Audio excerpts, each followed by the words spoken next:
Olá, estamos aqui no nosso canal Agro, Gestão e Pessoas para termos a nossa segunda conversa.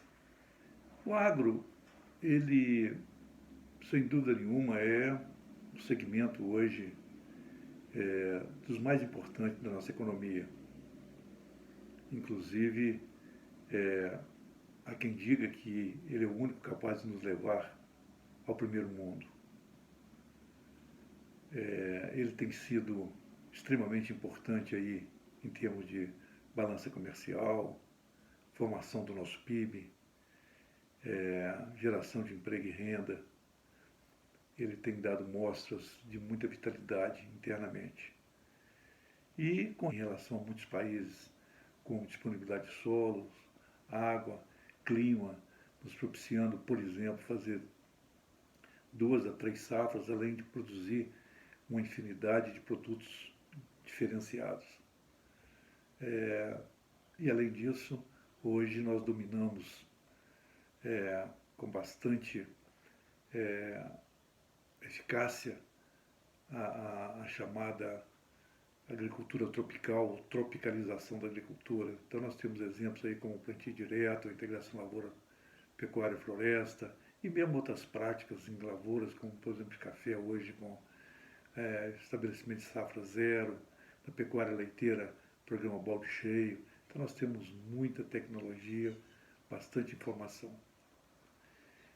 O segundo elemento desse tripé é a gestão, que também existe uma infinidade hoje de conteúdos gerenciais, metodologia acessível à grande maioria das pessoas. É questão de opção, nós também daremos a nossa opção, vamos tratar disso. É essa uma das propostas desse trabalho nesse canal, mas tem muito onde escolher e muito onde exercitar e usar. O que nós não podemos é deixar que ele se torne um gargalo, como às vezes é em vários segmentos, por falta de uma maior inclusão. E as pessoas, são sim, é um grande diferencial, e inclusive antes da gente entrar na parte mais técnica com relação à gestão, a gente quer fazer algumas reflexões voltadas muito à questão das pessoas, tanto do ponto de vista individual quanto do ponto de vista coletivo. Então vamos em frente aí, roda a vinheta.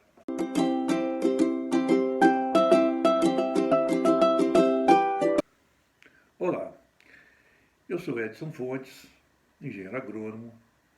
Recentemente escrevi um livro com o título de Construindo a Gestão nas Agroorganizações, né? Esse livro que está aqui. No caso específico desse vídeo, nós vamos estar fazendo algumas reflexões, principalmente envolvendo as pessoas, quer do ponto de vista individual, quer seja do ponto de vista coletivo.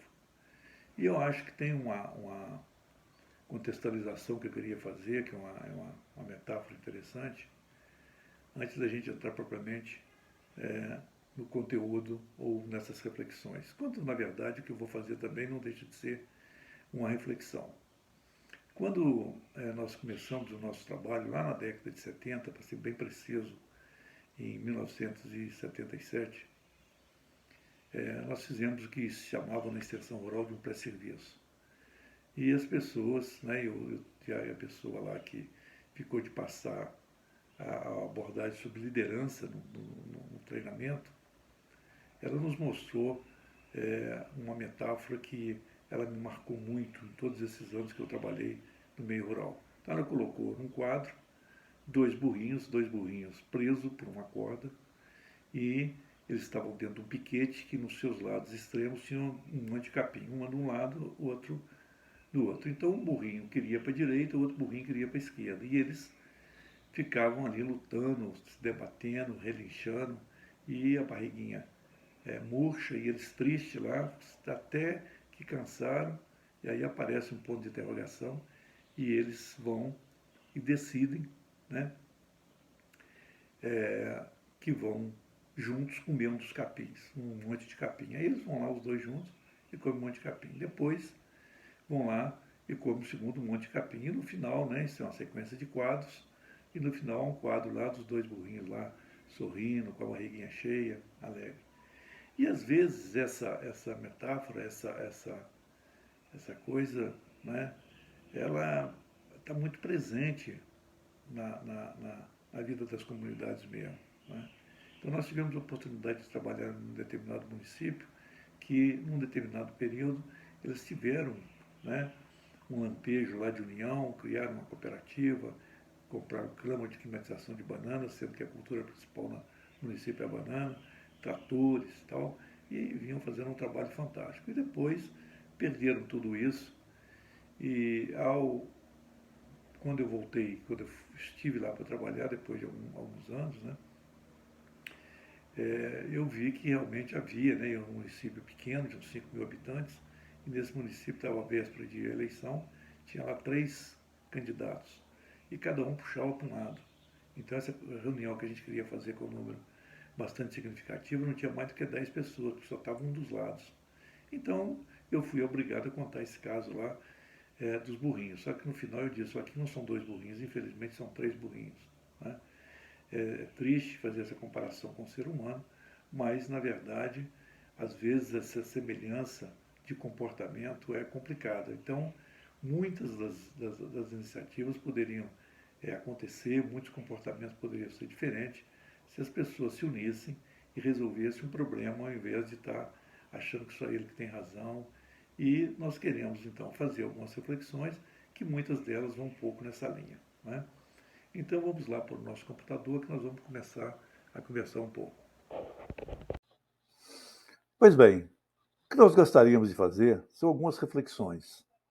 E não se trata de fazer aqui nenhum juízo de valor, de julgar alguém ou alguma situação.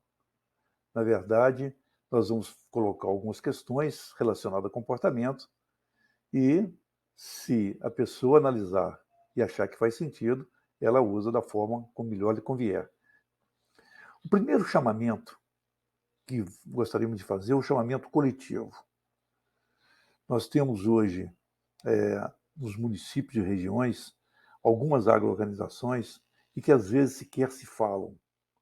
Então nós precisamos de superar as diferenças individuais, superar as diferenças, às vezes político-partidárias, em prol de um desenvolvimento do setor agropecuário, em prol da melhoria da gestão. Nós estamos trazendo aqui uma alternativa, que é a construção do conjunto agroorganizacional. Mas tem outras formas de se associar, de trabalhar coletivamente. Né? Acho importante citar um grande escritor, que é o Yuval Harari, né? É autor de vários best-sellers, que ele diz o seguinte: o homem, individualmente, ele é muito frágil. Ele só dominou o mundo porque tem uma capacidade de se associar, de cooperar, muito maior do que todos os outros animais.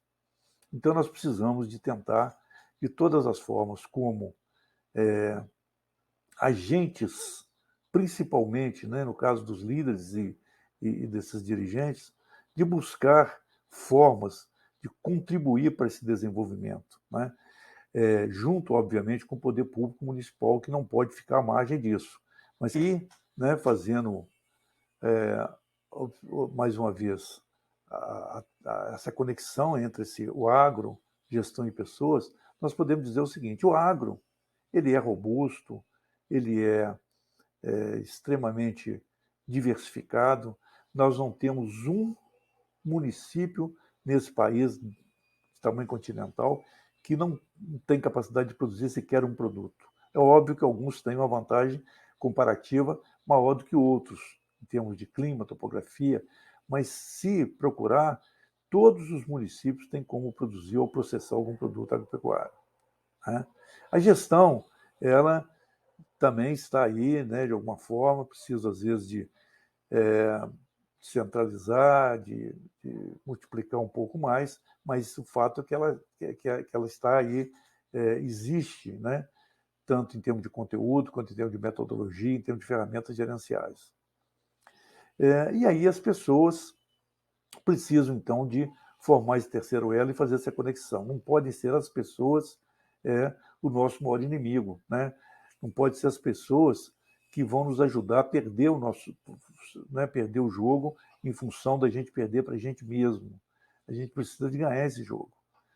Então nós queremos, nesse chamamento, pedir essa união nos municípios, na região, para que a gente possa construir esse conjunto agroorganizacional, né?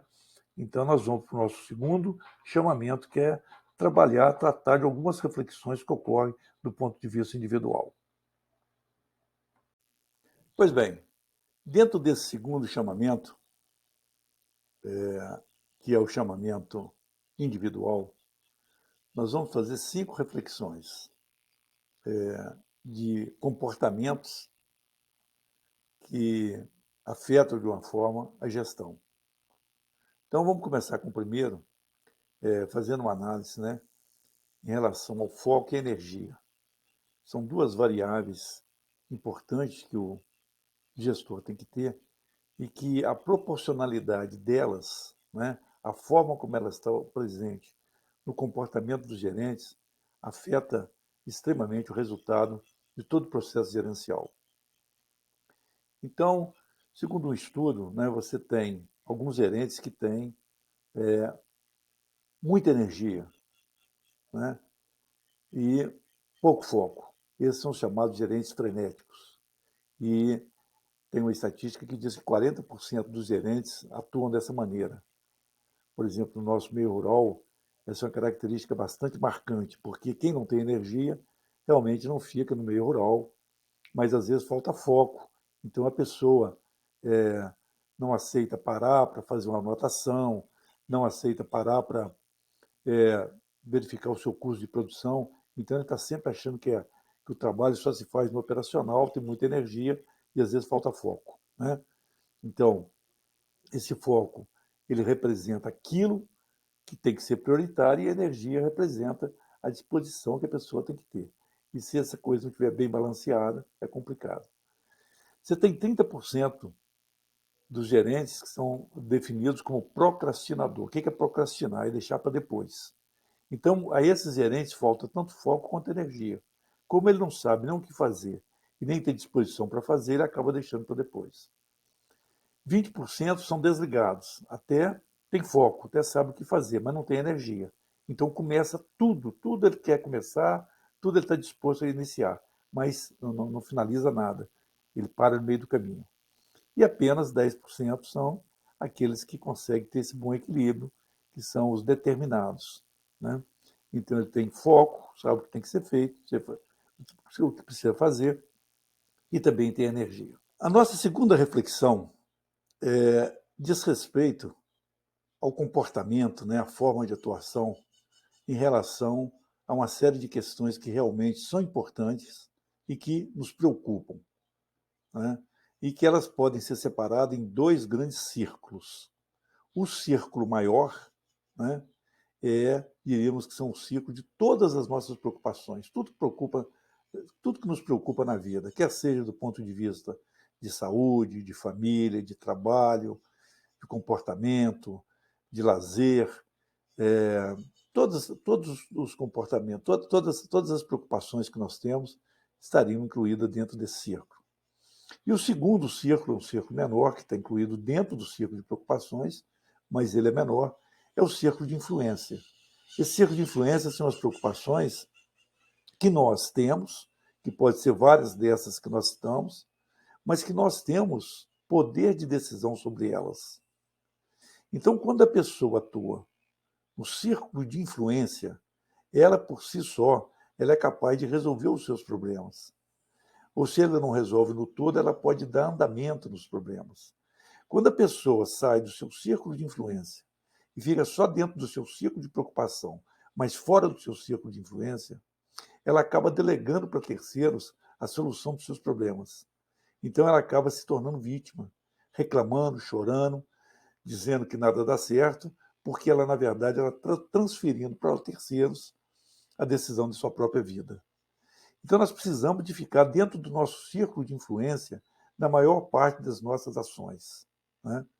É uma coisa que ocorre de uma forma bastante recorrente com alguns produtores, é o seguinte: nós temos 3 formas de ganhar dinheiro, claro, que é Você vender seu produto a um preço mais alto, você produzir mais, né? E você ter uma redução de custo. Qualquer desses três fatores, que se você agir neles, você consegue ganhar dinheiro, né? Então, às vezes, a pessoa ela foca apenas no vender mais, que vender mais caro, né? Ter um preço maior para o seu produto, e é justo até que faça isso, mas só não pode ser de forma exclusiva, porque isso, muitas das vezes, está, depende do comércio, às vezes até de exportação, não está no seu poder de decisão resolver preço de venda, né? Mas você pode atuar muito mais aumentando a sua produção via produtividade, etc., e pode tentar reduzir custo de várias formas possíveis. A nossa terceira reflexão, ela está muito direcionada ao nosso produtor rural. Portanto, não basta hoje o produtor ser somente produtor, né? A despeito de toda coisa bacana que é, né, e nobre que é produzir alimentos. Mas, além de ser produtor rural, ele tem que entender hoje que ele tem uma empresa rural. Então, nesse papel já que ele tem uma empresa, ele precisa de assumir o papel de empresário. Então, ele tem que é, trabalhar o seu fluxo de caixa, ele tem que verificar suas receitas, suas despesas, ele tem que visar lucro. Então, a sua empresa tem que dar lucro para ela poder sobreviver. Ele também tem um papel de líder. Ele tem que liderar as pessoas que trabalham com ele. Então, os recursos humanos, né, é um grande problema que às vezes a gente enfrenta no meio rural, porque as pessoas acham que o trabalhador já sabe, que tem a obrigação de saber, porque às vezes não perde um tempo para fazer um trabalho de motivação, de comunicação, né, de liderança propriamente dito.